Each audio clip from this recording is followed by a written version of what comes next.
बिस्मिल्लाहिर्रहमानिर्रहीम। Dear student, आज हमारा जो लीनियर और एंगुलर जो क्वांटिटी है उसमें हमारा लास्ट टॉपिक जो है वो है relationship between linear acceleration and angular acceleration. ठीक है, तो अब हमने इन दोनों क्वांटिटी के माबेन वो रिलेशनशिप यानी वो ताल्लुक़ जो है ना उसको मालूम करना है। सही, जैसा कि हम ले रहे हैं एक ऑब्जेक्ट को और उस ऑब्जेक्ट को हम रोटेट कर रहे हैं एक सर्कुलर पाथ में, तो such motion is called circular motion. सही, अब for example from point A to B I will rotate या will move this object in the given circular path में हम इस बॉडी को घुमा रहे हैं, तो change in velocity that will be occur, such motion is called angular acceleration। तो इसको हम कहते हैं एंगुलर एक्सेलरेशन।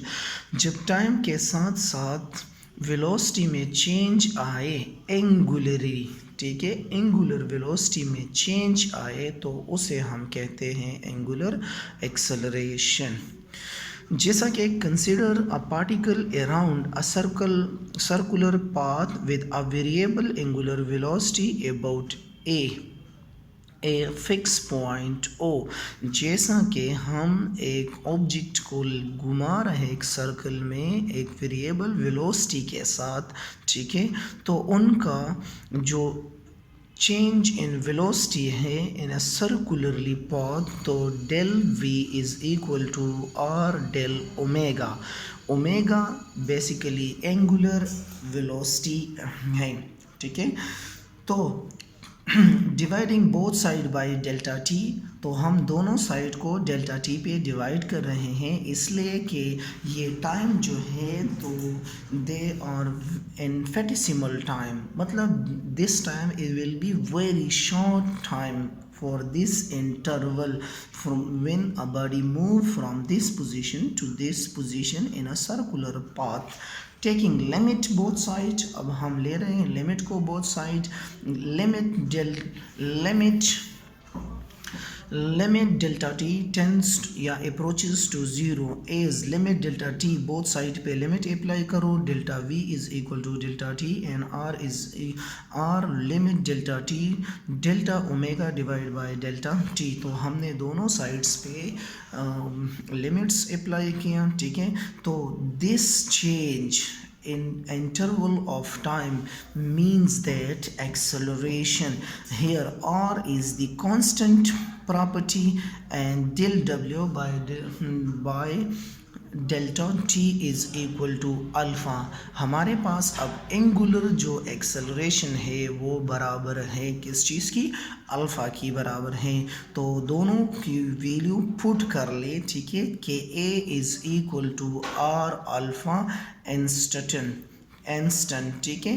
थोड़ी लम्हे के लिए जो एंगुलर एक्सेलरेशन वो ये है, ठीक है। अब a is equal to R alpha, ये बेसिकली बराबर है इसके, ठीक है।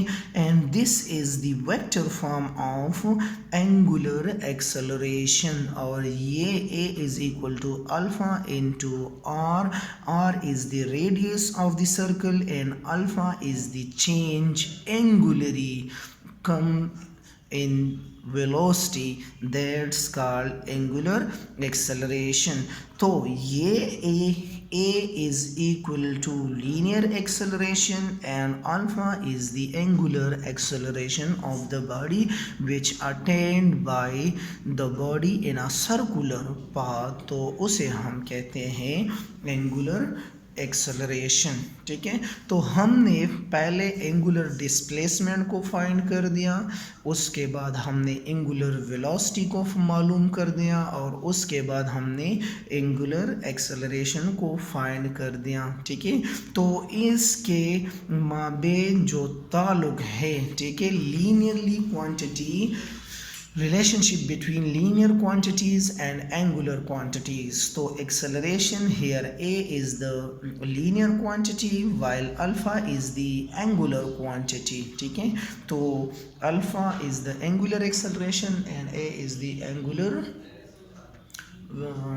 a is the linear displacement. Okay ji.